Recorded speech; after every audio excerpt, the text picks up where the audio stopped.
નમસ્કાર, આપ જોઈ રહ્યા છો નિર્ભય ન્યૂઝ અને હું છું આપની સાથે રીધી।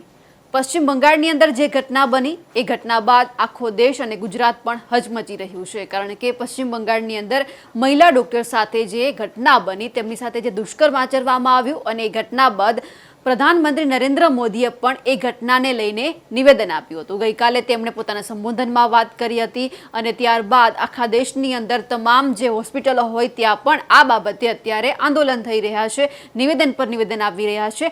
પરંતુ ખાસ એક વાત એ છે કે આ દીકરીને ન્યાય અપાવવા માટે હવે ભાજપ પણ મેદાને આવ્યું છે, ગુજરાત ભાજપ મેદાને આવ્યું છે, એટલા માટે કે ગુજરાતની અંદર એક પ્રેસ કોન્ફરન્સ કરવામાં આવી, આ દીકરીને ન્યાય અપાવવા માટેની અપીલ કરવામાં આવી।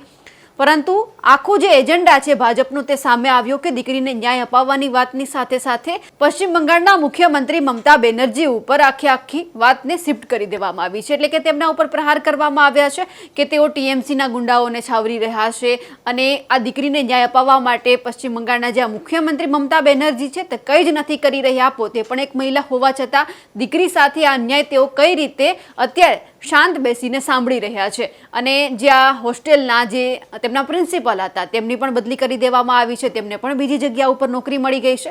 એટલે ભાજપ છે આખો મુદ્દો ડાયવર્ટ કરવા માંગે છે અને આ વખતે તેમણે પશ્ચિમ બંગાળના મુખ્યમંત્રી મમતા બેનર્જીને બાનમાં લેવાનું શરૂ કર્યું છે।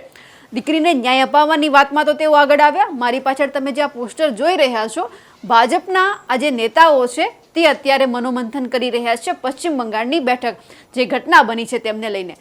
ઋત્વિજ પટેલ ભાજપના સહપ્રવક્તા, રજની પટેલ પ્રદેશ મહામંત્રી, ગોપાલ અગ્રવાલ રાષ્ટ્રીય પ્રવક્તા, doctor Yagnesh Dave media convener અને જૈનિક વકીલ ભાજપ નગરસેવક, આ બધાની અધ્યક્ષતાની અંદર આજે એક પ્રેસ કોન્ફરન્સનું આયોજન કરવામાં આવ્યું। એ પ્રેસ કોન્ફરન્સની અંદર આખી જે પશ્ચિમ બંગાળની ઘટના છે તેમને લઈને વાત કરવામાં આવી, કઈ રીતે દીકરી સાથે આ ઘટના બની છે, તેમને ન્યાય અપાવવા માટેની અપીલ કરવામાં આવી છે। પહેલાં તો તમને હું એ મુદ્દા વંચાવું કે આ વખતે જે ગોપાલ અગ્રવાલ છે રાષ્ટ્રીય પ્રવક્તા, તેમણે એ જે મહિલા ડોક્ટર છે તેમની સાથે દુષ્કર્મ થયું અને એ બાદ તેમણે આત્મહત્યા કરી, જે ઘટના અત્યારે દેશની અંદર સામે આવી છે તેમને લઈને આજે જે પ્રેસ કોન્ફરન્સ કરવામાં આવી તેમાં તેમણે કયા મુદ્દા ઉઠાવ્યા છે। મહિલા ડોક્ટર સાથે રેપ પછી હત્યાની ઘટના સંદર્ભે પશ્ચિમ બંગાળની સરકારે જે રીતે કાર્યવાહી કરી છે તે નિંદનીય છે, કારણ કે તે ગોપાલ અગ્રવાલ એવું કહી રહ્યા છે કે મમતા બેનર્જી છે તે ચૂપ છે, ટીએમસીના જે ગુંડાઓ છે તેને છાવરી રહી છે, અત્યાર સુધી કોઈ જેવા કડક પગલાં ભરવામાં નથી આવ્યા કે જેમના થકી આ દીકરીને ન્યાય મળે। મહિલાઓ સાથે રેપ અને હત્યાની ગંભીર ઘટના પછી પશ્ચિમ બંગાળમાં વધુ થાય છે, કારણ કે મમતા બેનર્જી ટીએમસીના ગુંડાઓને પ્રોત્સાહિત કરી રહી છે, તેને રક્ષણ આપી રહી છે। અવારનવાર મહિલાઓ સાથે રેપ થાય છે, રેપની ઘટનાઓ સામે આવે છે અને મમતા બેનર્જી હંમેશા ચૂપ રહે છે, કારણ કે તે ટીએમસીના ગુંડાઓને પ્રોત્સાહિત કરી રહી છે, તેને રક્ષણ આપી રહી છે। મહિલા સાથે રેપ અને હત્યાની ગંભીર ઘટનાની જવાબદારી મમતા બેનર્જીએ લેવી જોઈએ, કારણ કે તે બંગાળમાં કાયદો વ્યવસ્થા જાળવી શકતા નથી, આવું ગોપાલ અગ્રવાલનું કહેવું છે। મમતા બેનર્જી ઉપર તેમણે આ તમામ નિવેદનો આપેલા છે। મમતા બેનર્જી બંગાળમાં વોટ બેંકની રાજનીતિ માટે તૃષ્ટિકરણની રાજનીતિ અને હિંસક પ્રવૃત્તિ કરનારને પ્રોત્સાહિત કરી રહી છે। જ્યાં મહિલા ટ્રેની છે તે રાત્રે વાંચન કરી રહ્યા હતા અને તે દરમિયાન તે બેભાન અવસ્થામાંથી ત્યાંથી મળી આવ્યા અને બાદ તેમણે આત્મહત્યા કરી। કોઈક એમના માતા પિતાને ફોન કરીને પૂછ્યું અને વાત કરી કે તમારી દીકરી અત્યારે ક્યાં છે, અમને તેમની અત્યારે અહીંયાથી એક મૃતદેહ મળી આવ્યો છે, તેમણે આત્મહત્યાની કોશિશ કરી છે, પરંતુ જ્યારે ફરિયાદ લેવામાં આવી છે ત્યારે પોલીસ એવું કહી રહી છે કે આ બધું કુદરતી અકસ્માત છે, તેમણે કોઈ જ આત્મહત્યા નથી કરી। અને તે અત્યારે જે નિવેદન આપી રહ્યા છે ગોપાલ અગ્રવાલ, તે પણ એવું કહી રહ્યા છે કે મમતા બેનર્જી જે આ ગુંડા તત્વોને અને પોલીસને પણ છાવરી રહી છે કે તે આવી ઘટના બને છે તો કેમ આગળ નથી આવતા। સારું છે કે ભાજપે આ મુદ્દો ઉઠાવ્યો દેશની અંદર જે ઘટના બની, પરંતુ ભાજપ અત્યાર સુધી એ મુદ્દે ચૂપ છે જે ગુજરાતમાં બની હતી। તેમને પશ્ચિમ બંગાળની દીકરીની ચિંતા છે, પરંતુ ગુજરાતની એ દીકરીની ચિંતા નથી કે તેમની સાથે પણ દુષ્કર્મ થયું છે। થોડા દિવસ પહેલા જ રાજકોટની જસદણની આટકોટની જે કન્યા છાત્રાલય છે, ડીબી કન્યા છાત્રાલય, તેમાં એક દીકરી સાથે છેલ્લા કેટલાક વર્ષોથી રેપ થતો આવ્યો હતો। તે દીકરી હવે ખુલીને વાત કરી, નામજોગ તેમની સામે આવ્યા છે, તેમણે નામજોગ ફરિયાદ કરી છે, છતાં પણ આ ભાજપ ચૂપ છે। કેમ? કારણ કે તે ભાજપના નેતાઓ હતા, ભાજપના નેતાના સગા સંબંધી હતા, એટલા માટે આજ સુધી ભાજપે આ મુદ્દે એક શબ્દ પણ નથી ઉચ્ચાર્યો.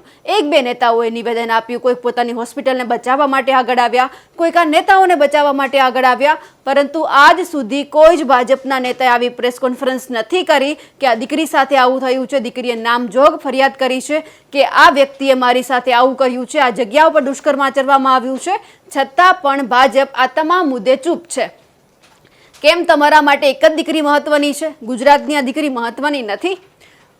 નરેન્દ્ર મોદી પણ વાત કરે છે કે નારી શક્તિ બચાવો, નારી શક્તિ વંદન કાર્યક્રમ, બેટી બચાવો બેટી પઢાઓ, ઘણા બધા અભિયાન ચલાવે છે ગુજરાતની અંદર, દેશની અંદર. પરંતુ ક્યાંક ને ક્યાંક હજુ પણ ગુજરાતની અંદર અનેક દીકરીઓ સાથે શોષણ થાય છે અને તેમને ક્યારેય બચાવવામાં નથી આવતી. ભાજપ વાહવાહી કરે છે કે અમે નારી શક્તિ વંદન કાર્યક્રમ ચલાવીએ છીએ, બેટી બચાવોના નારા આપીએ છીએ, છતાં પણ ગુજરાતની અંદર આવી ઘટના બને છે. આ બધા જ લોકો જે મારી પાછળ તમે જોઈ રહ્યા છો, એમાંથી કોઈ એક નેતાએ પણ ગુજરાતમાં જે ઘટના બની, જે આટકોટની ડીબી કન્યા છાત્રાલય છે, એ દીકરી સાથે દુષ્કર્મ થયું, એ બાબતે આમાંથી કોઈ જ નેતાઓએ દીકરી વિશે વાત નથી કરી. પરેશ રાદડિયા, મધુ ટાઢાણી, બધાના નામ સામે આવ્યા હતા. તેમ છતાં આમાંથી કોઈ જ વ્યક્તિએ એ દીકરીને ન્યાય અપાવવા માટે સામે નથી આવ્યા.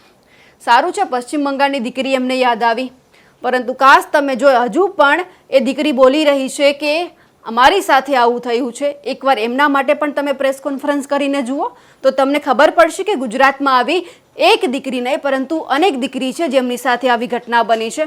હવે અમે તમારી પાસે એવી આશા રાખીએ છીએ કે તમે પશ્ચિમ બંગાળની દીકરી માટે જે આ રીતે પ્રેસ કોન્ફરન્સ કરી છે, તમામ મુદ્દા ઉઠાવ્યા છે, તમારા જ ભાજપના નેતાના નામ સામે આવ્યા છે, એટલે તમે ચૂપ ના રહો, પરંતુ એ દીકરીને ન્યાય અપાવવા માટે હવે તમે પણ આવી કોઈક વાત કરો, જેથી કરી આવી એક દીકરી નહીં અનેક દીકરી હજુ પણ ઘરમાં બેઠેલી છે કે જેમની સાથે આવી ઘટના બની છે તે પણ ખુલીને સામે આવે અને જે ફરિયાદી છે તેમના નામ જાહેર કરે અને એમની સામે પણ તમે કડક કાર્યવાહી કરો.